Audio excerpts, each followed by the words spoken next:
কিরে মা, তুই কখন আলি? তার জামাই বাবা কেমন আছে? জামাই বাবা নিয়ে আসিস নি? আমি সকালে আসছি, তোমার জামাই বাবা ভালোই আছে।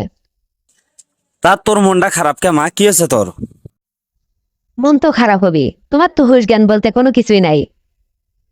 তুমি যে নতুন বিয়ে দিছো আমার, তোমার কি আক্কেল জ্ঞান বলতে কিছু নাই? ঈদের আগে নতুন জামাইয়ের বাড়ির সেমাই চিনি ঈদের মার্কেট করে দেওয়া লাগবে। আরে পাগলি, দিমই তো ঈদের মার্কেট করে। আগে দিনে 4 ঘন্টা করে ভিক্ষা করছিলাম। এখন তোর জামাই কাপড় চোপড় কিনে দেবো দেখে সেই জন্য সারাদিনই ভিক্ষা করে বেড়াই। তাছাড়া এখন দেশের অবস্থা ভালো না। নিজেরাই মানুষেরা খাবার পায় না, আর হামাগেরও ভিক্ষুকেরও মানুষেরা কি ভিক্ষা দিবি? তুই চিন্তা করিস না মা। ঈদ আসতে তো আরো কয়েকদিন বাকি আছে। তো এই কয়েকদিনের মধ্যে আমি তোর জামাইয়ের জন্য ঈদের মার্কেট টার্কেট যা কিছু লাগে সেমাই চিনি সবকিছু কিনে তোর বাড়িতে পেটে দেবো মনে। তাই যেন হয় আব্বা, না হলে কিন্তু তোমার জামাই আমাকে ছাড়বে না। ঠিক আছে মা, তুই টেনশন করিস না। তুই থাক, আমি একটু কাজে গেলাম। যা দেখি 2-4 টাকা যা বিক্রি করে পাই নিয়ে এসে জড়ো করে থুয়ে দেই। তো জামাই তো আবার ঈদের মার্কেট করে দেওয়া লাগবে। আমার আল্লাহ নবীজির নাম, একটা টাকা করেন দান, আল্লাহ নবীজির নাম। কি গো খালাম্মারা, কেউ আসেননি? 2-1 টাকা ভিক্ষা দিয়ে যান। কি গো খালাম্মা, ভিক্ষা দিবেন না? আজকে মাফ করেন বাবা, টাকা পয়সা কিছু নাই। না, যে বাড়িতে যাই সেই বাড়িতে খালি কয় মাফ করেন মাফ করেন। এইভাবে মাফ করতে করতে তো আমার মেলা টাকা বাকি পড়ে গেল। ওই খালাম্মা, আপনি যে খালি কোন আজকে নয় আজকে নয়, এভাবে করতে করতে কতগুলো টাকা বাকি হয়ে গেছে আপনার জানেন?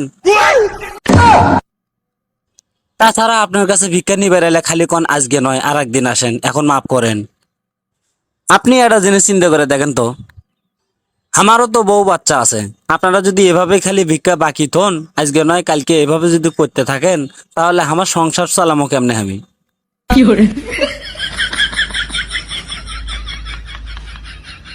না, এই মহল্লার মানুষগুলো খুব ছেঁচড়া হয়ে গেছে। ভিক্ষা নিবের গেলে খালি কয় এখন নয় পরে আসো, এখন নয় পরে আসো। এভাবে যদি করতে থাকে, তাহলে আমি যে নতুন জামাই ঈদের মার্কেট করে দেবো কেমনে? নতুন বিয়ে দিছি, যদি ঈদের মার্কেট করে না দেই, সেমাই চিনি না দেই, তাহলে মেয়ের শ্বশুর বাড়ির লোকজনেরা তো মেয়ের সাথে অত্যাচার করবি। কি করি? এক কাম করি, মার্কেটের মধ্যে যা ভিক্ষা করি।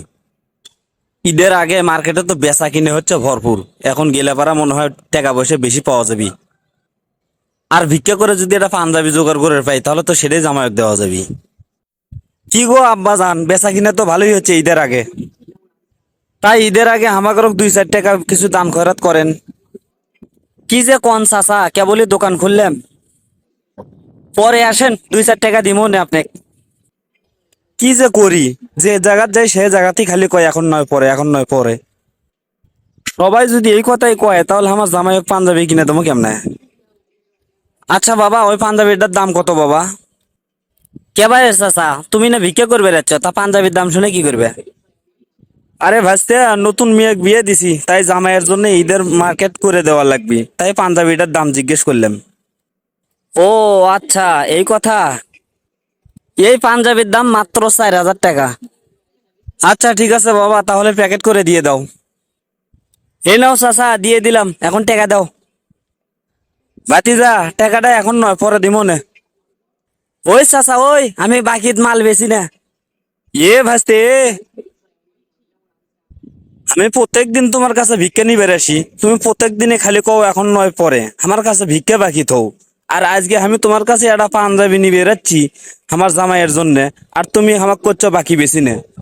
তুমি যদি বাকি না বেছো, তাহলে আমি যে ভিক্ষা প্রত্যেক দিন বাকি রাখি, তাহলে আমার কেমনে সহ্য হয়?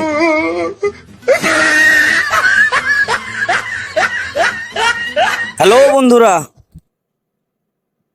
ভিডিওটি ভালো লাগলে লাইক কমেন্ট করতে ভুলবেন না। আর এরকম আরো মজার মজার ভিডিও পেতে আমাদের উত্তরবঙ্গের আড্ডা চ্যানেলটি সাবস্ক্রাইব করে পাশে থাকা বেল বাটনটি চেপে রাখুন।